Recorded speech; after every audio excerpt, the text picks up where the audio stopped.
tel était le cas, l'être humain s'avérerait incapable d'en tirer une réelle expérience, puisque la perception des réalités dans leur contexte serait sans cesse biaisée et même sacrifiée sur l'autel des intérêts politiques ou économiques des uns et des autres.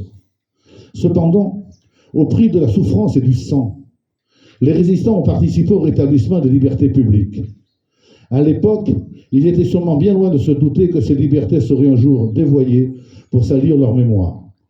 Loin des grenouillages médiatiques plus ou moins fallacieux qui ne peuvent servir que des coteries plus ou moins factieuses, l'ANACRE en général et notre comité en particulier continueront sans relâche leur travail d'investigation historique et de mémoire au service de la vérité qui, contrairement à ce que d'aucuns disent ou écrivent, ne nous fait pas peur. Cette vérité, il est impérieux de la transmettre aux générations futures, car elle constitue un ensemble de repères indispensables pour s'ouvrir à une citoyenneté moderne, humaniste, pacifique et reconnaissant l'universalité du droit démocratiquement élaboré.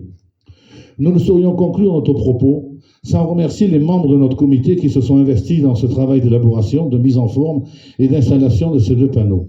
Nous tenons à adresser des remerciements particuliers à M. et Mme Modène, propriétaires du château d'Éteil, qui nous ont accueillis avec une grande bienveillance et une exquise amabilité. Sur ces mots, je vous remercie de votre attention et je passe tout de suite la parole à M. le maire.